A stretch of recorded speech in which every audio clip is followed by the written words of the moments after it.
Far away in a bright, colorful world called Zerathia, a great kingdom stood tall.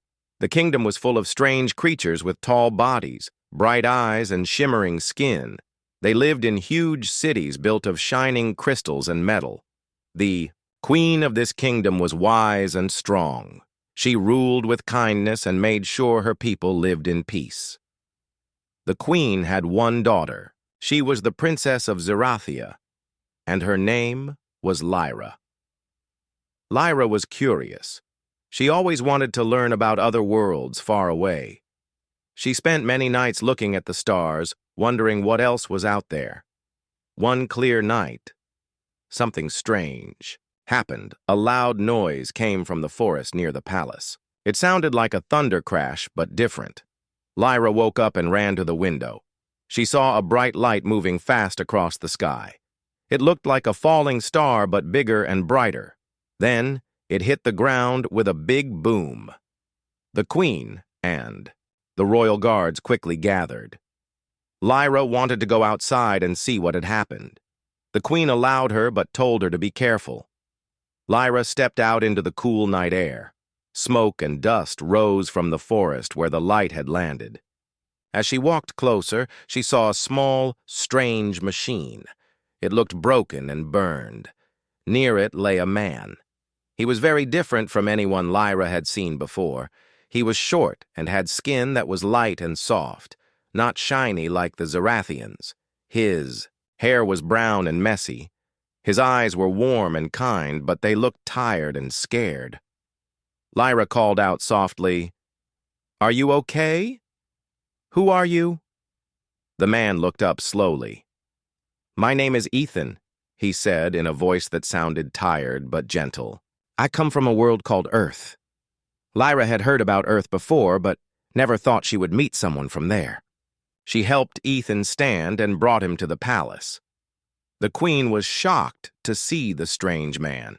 She asked, "Who is he, Lyra? Why did you bring him here?" Lyra looked at her mother and said, "He is hurt, Mother. We must help him." Ethan could barely speak at first. He had traveled a long way in his damaged ship. His world was very different. Earth was a small blue planet full of water, trees, and many kinds of people. Ethan was an explorer, looking for new friends and new places. Days passed. Ethan slowly got better. The palace doctors were surprised at how quickly he healed, but Ethan's strength came from something more than medicine. He had hope and courage in his heart. Lyra spent much time with Ethan. She learned about Earth's skies, its oceans, and its animals. She listened to stories about humans and their struggles and dreams. Ethan told her about simple things like rain, sunlight, and music. The princess was amazed. She saw in Ethan a spirit full of hope, kindness, and courage. Even though he was from a strange world, he felt like someone she could trust. But not everyone in the kingdom felt the same. Some nobles whispered in the halls. They said Ethan was dangerous. Humans were known to be wild and violent in some old stories. They worried the queen would lose control if her daughter married a human. One night, the queen called Lyra to her chamber. "Tell me, daughter," she said quietly, "who is this man who walks in our halls? Why do you spend so much time with him?" Lyra looked into her mother's eyes and replied, "Mother, he is kind and brave. He has no wish to harm us. He is my friend, my human husband." The queen's eyes widened. "Your human husband?" she repeated, not sure if she heard right. "Yes," Lyra said firmly. "I know it is strange, but he is more than his world. He is good. I trust him." The queen stayed silent for a long moment. She saw the truth in her daughter's eyes. But she also saw the worry in the faces of her advisors and the fear of change in the kingdom. For now, the queen said nothing more. She would watch and wait. Meanwhile, Ethan worked hard to learn the ways of Zerathia. He wanted to prove he was worthy of the princess's trust. He trained with the palace guards, studied their language, and learned about their customs. The people began to notice. Some were curious, others were still afraid, but many were impressed by the humans' kindness and will. One day, as Ethan walked through the crystal gardens, children ran up to him. They asked questions about Earth and laughed at his strange way of speaking. Ethan smiled and told them stories that made their eyes wide with wonder. Lyra watched from afar, happy to see Ethan becoming a part of her world, but danger was not far away. In the shadows, some nobles were plotting. They did not want a human near the throne. They whispered of a plan to remove Ethan and break the princess's strange bond. As the kingdom slept, the first steps of a greater conflict began. But Lyra and Ethan were ready. They had found something rare and strong, trust and love between two very different worlds. Days passed in the great kingdom of Zerathia. The strange man from Earth, Ethan, was no longer a stranger. The princess, Lyra, and Ethan spent many hours together. They talked about their worlds and their dreams. Their friendship grew stronger every day. Ethan told Lyra about Earth. He spoke about green forests, deep blue oceans, and animals that walked, flew, or swam. He described how people on Earth build homes, work hard, and celebrate festivals. Lyra listened with wide eyes. She had never imagined such a world. Lyra told Ethan about Zerathia. She spoke about the tall crystal towers, the shimmering rivers, and the stars that danced in their sky at night. She shared stories of her people's history and their hopes for the future. Though their languages were different, they found ways to understand each other. Sometimes they used pictures or simple words. Other times their feelings helped them communicate better than words could. Ethan was amazed by the kindness of the Zerathians. He saw how they cared for each other and the world around them. He wanted to be a part of this peaceful kingdom. One afternoon, Lyra took Ethan to the palace gardens. The gardens were full of strange, glowing flowers that changed colors with the sun. They sat near a sparkling pond and watched the fish swim. Lyra smiled and said, "You are very brave, Ethan. You came so far to be here. Why?" Ethan looked at her and said, "I want to learn. I want to understand your world. But most of all, I want to be with you." Lyra's heart beat faster. She knew her feelings were real. She held his hand gently. Back in the palace, not everyone was happy. The queen watched from a distance. She was proud of her daughter, but worried about the future. One day, the queen called Ethan to her throne room. The large room was filled with light and crystal pillars. "Ethan," the queen said with a serious voice, "you come from a distant world.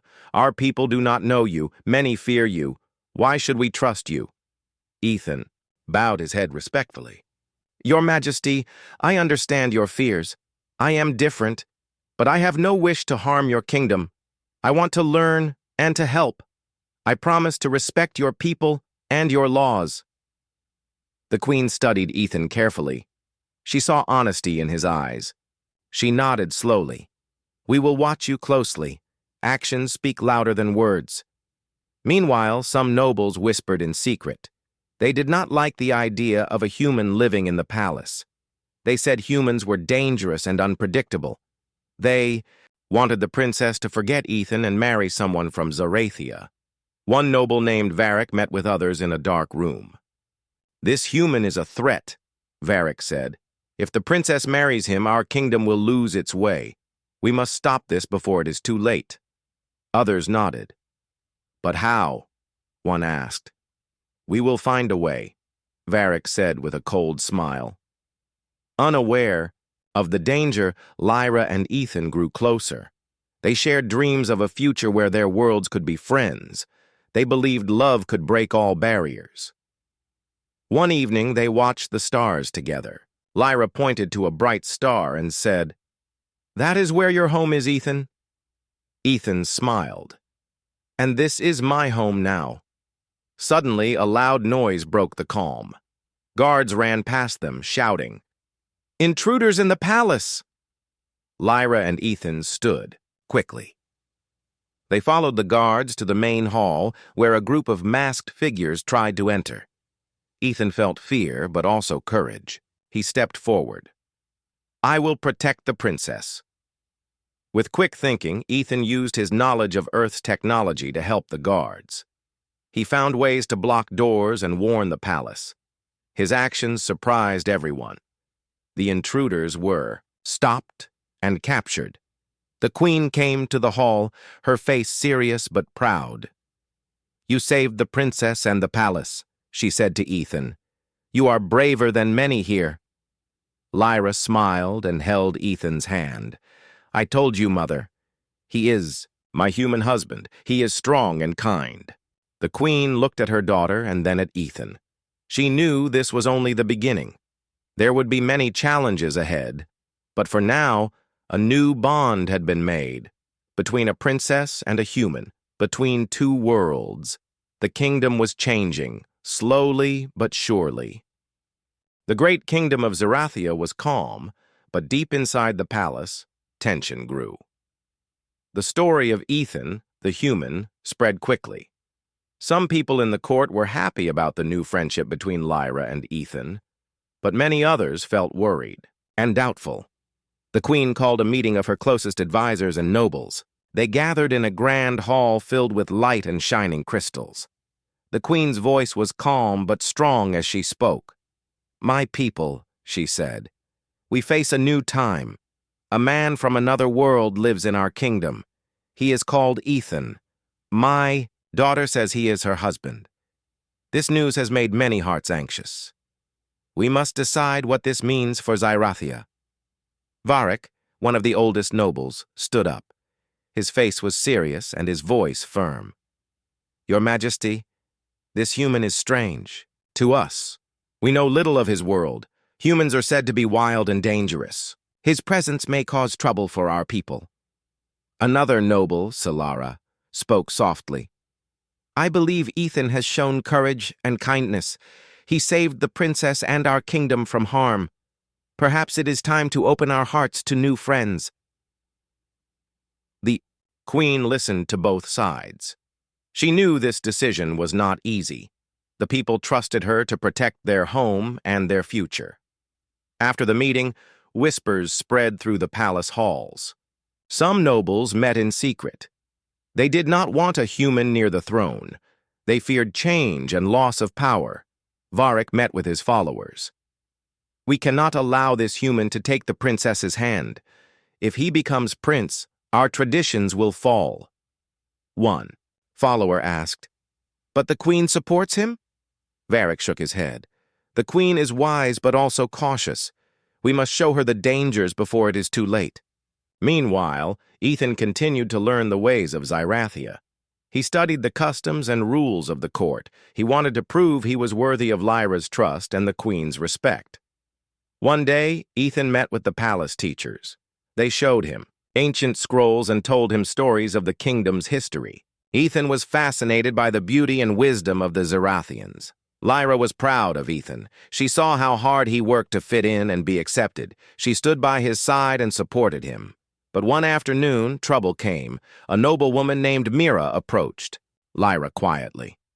Princess, she said, some in the court speak against your human husband. They say he is a threat. You must be careful. Lyra looked at Mira with sadness. I know, but I trust Ethan. He is kind and brave. He will not harm anyone. Mira shook her head. Your heart is strong, but the court's fear is real. You must prepare. Lyra knew Mira spoke the truth. The court was divided, and the future was uncertain. That evening, Lyra went to the queen. Mother, the court is uneasy. Some want to stop Ethan and me. What should I do? The queen took her daughter's hand. Lyra, you have a brave heart. You must be patient. Prove to the court that your choice is right. Let actions speak louder than words. Lyra nodded.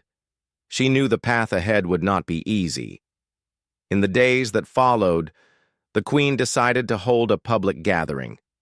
The event was called the Council of Honor. It was a tradition where anyone could speak and offer advice to the royal family. The queen announced, "At this council, we will listen to all voices. We will hear who supports the union of our princess and this human, and who does not. It will be a time of truth." The news spread fast. The people of Zirathia talked in markets, homes, and schools. Some were hopeful, others fearful. On the day of the council, the grand hall was filled with nobles, advisors, and common citizens. The queen sat on her throne. Lyra stood beside Ethan, holding his hand. Varric was the first to speak. "I fear for our kingdom. The human is unknown and may bring danger. Our customs and peace could be lost." Solara stood next. "Ethan has shown courage and respect. He saved the princess and defended our home. We should embrace this chance for unity." Other voices rose and fell. Some told stories of old wars between humans and Zirathians. Others spoke of hope and new friendships. When the council ended, the queen raised her hand for silence. "I have listened to your words. I see the fear and the hope. I understand the need for proof." She looked at Ethan. "Human, you have heard the doubts. Will you show us your loyalty? Will you prove you are worthy of our princess and our kingdom?" Ethan nodded. "Yes, Your Majesty, I will do whatever it takes." The queen smiled slightly. "Then we will prepare a trial of honor. You will face challenges that test your courage, your mind, and your heart." The trial would be difficult and dangerous. Many watched closely, hoping to see if Ethan could pass. As preparations began, Varric and his group whispered in the shadows. They planned to make the trial harder for Ethan. They hoped he would fail and be sent away. But Lyra believed in Ethan. She whispered to him, "You are not alone. I trust you. Together we will face whatever comes." Ethan squeezed her hand. "Thank you, Lyra. I will not let you down." The kingdom waited and watched. A new chapter was about to begin, one that would change Zirathia forever. The great hall of Zirathia was filled with light and hope. The day of the trial of honor had arrived. Ethan stood beside Princess Lyra, his heart steady but full of courage. The queen sat on her throne, watching carefully. Many nobles, advisors, and citizens had gathered to witness the event. The trial of honor was a tradition in Zirathia. It was made to test those who wished to prove their loyalty, courage, and wisdom. If a person passed the trial, they earned respect and trust from the kingdom.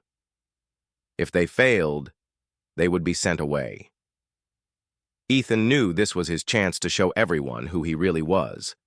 The first challenge was the test of courage. The royal guards led Ethan to a large arena. In the center stood a strange machine that looked like a giant metal beast. It was part of the kingdom's training exercises, designed to test bravery. The machine roared to life and moved toward Ethan. He took a deep breath and remembered the stories Lyra told him about bravery, facing fear but not letting it control you. Ethan dodged the machine's attacks and used his quick thinking. He found a way to disable the beast by pressing the right buttons on its side. The crowd gasped and then cheered. Princess Lyra smiled proudly. The next challenge was the test of wisdom. In a quiet chamber, Ethan was given a puzzle. The puzzle was a complex pattern of lights and symbols. Ethan had never seen anything like it. But he remembered his training and the lessons about logic and patience from Earth. He studied the puzzle carefully. Slowly, he connected the symbols in the correct order. The lights flashed brightly, and a hidden door opened. The court whispered with surprise. The queen nodded with approval. Finally, the last challenge was the test of heart. Ethan was taken to a small village near the palace. There, the villagers told him about their problems: a broken water system that left them thirsty, a sick child who needed medicine, and old machines that no longer worked. Ethan listened carefully. He did not have magic or special powers like the Zerathians, but he had knowledge from Earth. He thought hard and used his skills to fix the water system with simple tools. He found natural herbs to help the sick child. He repaired the machines using parts from the village. The villagers smiled with gratitude.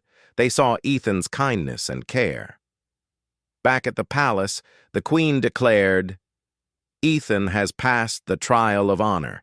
He showed courage, wisdom, and a true heart. Today, he earned the respect of Zerathia." The crowd erupted in applause. Even some nobles who had doubted Ethan now looked at him with new eyes. Varric, however, was not happy. He whispered to his followers, "This is not over. We will find another way." Princess Lyra ran to Ethan. She hugged him tightly. "I am so proud of you. You showed everyone what I already knew, that you are brave and good." Ethan smiled and said, "Thank you, Lyra. I want to be part of your world and protect it." The queen approached and spoke softly. "Ethan, you have shown your worth, but the path ahead is still full of challenges. You must be ready." Ethan nodded. "I will face whatever comes, for you, Lyra, and for Zerathia." As the sun set behind the crystal towers, a new feeling filled the kingdom. Hope. Hope that two very different worlds could come together, not with fear, but with trust and love. After Ethan passed the trial of honor, many in the kingdom began to see him differently. The princess's trust in him helped others open their minds. Yet, not everyone accepted the humans so easily. Change was never simple, especially in a place as old and proud as Zerathia. The queen spent long hours thinking. She watched her daughter and Ethan carefully. The love between them was clear. It was strong and true. But she knew the court's fear and doubts would not disappear quickly. One morning, the queen called a meeting with her advisors. She said, "We must prepare the kingdom for what is coming. The future may be hard, but it is also full of hope. We will start by sharing the story of Ethan and Lyra with the people." The court's storytellers began to write songs and poems about Ethan's bravery and kindness. They told tales of how the princess and the human had saved the kingdom together. Slowly, the people began to listen and feel hope. In the market squares, children asked their parents about Ethan. Many wanted to meet the human who had won the heart of the princess. Some even tried to speak his language or learn about Earth. Ethan worked hard to fit into Zerathia's ways. He learned their history, customs, and language. He also shared stories of Earth, stories of kindness, family, and courage. People began to see that humans were not so different from themselves. One day, Ethan and Lyra walked through the crystal gardens. Lyra smiled and said, "Look at how the kingdom is changing. I can feel it in the air." Ethan nodded. Change can be hard, but it can also bring good things. Not everyone was happy. Varric and his followers still whispered in dark corners. They planned to stop the Union by spreading fear and lies. Varric said, "We must remind the people that humans are unknown. They may bring danger. We cannot let our kingdom fall." But many nobles disagreed. They saw that the kingdom needed new friends and ideas. They believed Ethan and Lyra's love could lead to a better future. The queen decided to hold a special event, the Festival of Unity. It was a celebration of peace and friendship between different peoples. The festival was open to all, from common citizens to nobles. During the festival, Ethan gave a speech. He spoke simply and honestly. "I came from far away to a world full of kindness and beauty. I am grateful to be here. I want to work with you to learn and to help. Together, we can build a future where all are welcome." The crowd cheered. Many saw Ethan as a symbol of hope and new beginnings. Lyra took Ethan's hand and said, "You are my husband, my friend, and my future. Together we will face what comes." The queen smiled, proud of her daughter's courage. As the festival ended, the queen called a meeting with her council. She said, "We must make changes to protect our kingdom and welcome new friends. We will create laws that respect all beings no matter where they come from." The council agreed. New rules were made to ensure fairness, kindness, and peace. The news spread across the stars. Other kingdoms heard of Zerathia's new path. Some were inspired, others were cautious. But for Lyra and Ethan, the future looked bright. They dreamed of a kingdom where humans and Zerathians lived as one, a place where love and trust were stronger than fear and doubt. One night under the shining stars, Lyra whispered, "Thank you, Ethan, for believing in us." Ethan smiled. "Thank you for believing in me." Together, they looked ahead, ready to build a new world, a world where two hearts and two worlds could beat as one. The day of the wedding had finally come. The kingdom of Zerathia was alive with excitement. Crystals shone brighter than ever, and the sky was clear with soft light from the twin moons. People from all over the kingdom gathered in the great hall to witness the union of Princess Lyra and Ethan, her human husband. The queen sat on her throne, proud but calm. She looked at her daughter and the man she had come to respect deeply. The journey had been long and hard, but now hope filled the air. The ceremony began with music. Strange but beautiful instruments played a melody that mixed the sounds of Earth and Zerathia. Lyra wore a dress that sparkled like stars, and Ethan wore a simple suit made of soft cloth from their world. As they stood before the queen and the crowd, the High Elder spoke. "Today, two worlds join as one. This marriage is not only a bond of love, but a promise of peace and unity. May your hearts guide you, and your worlds grow closer." Lyra and Ethan looked into each other's eyes. They spoke their vows simply and clearly. Lyra said, "Ethan, you are my strength and my hope. I trust you with my heart." Ethan replied, "Lyra, you showed me kindness and courage. I will stand by you always." The crowd cheered. Tears of joy shone on many faces. After the ceremony, the celebration began. Food from Earth and Zerathia was shared. People danced, laughed, and sang songs of friendship. The queen spoke to the people. "This day marks a new era for our kingdom. We open our doors to friends from all worlds. Together, we will build a future full of promise." Ethan and Lyra spent time with the guests, listening and learning. They knew that their love was only the start. The real work was in helping their people understand and grow together. In the days after the wedding, Ethan and Lyra traveled across Zerathia. They visited villages and cities. They spoke with leaders and common folk. Everywhere they went, they shared stories and listened to hopes and fears. Some still had doubts, but many were inspired by the love they saw. Slowly, walls of fear began to fall. The queen watched these changes with a hopeful heart. She believed that this union could heal old wounds and open new paths. One evening, as the twin moons rose, the queen called Ethan and Lyra to her side. "You have done well," she said gently. "You have shown us the power of love and trust. The future of Zerathia and Earth is brighter because of you." Ethan bowed respectfully. "Thank you, Your Majesty. I will do my best to honor this trust." Lyra smiled. "We will face whatever comes together." Years passed, and the kingdom grew stronger. Humans and Zerathians worked side by side. They shared knowledge and dreams. Together they explored new stars and new worlds. The story of Ethan and Lyra became a legend told across galaxies, a story of courage, love, and the power to change. And whenever someone asked, "Who is he?" the princess replied proudly, "My human husband."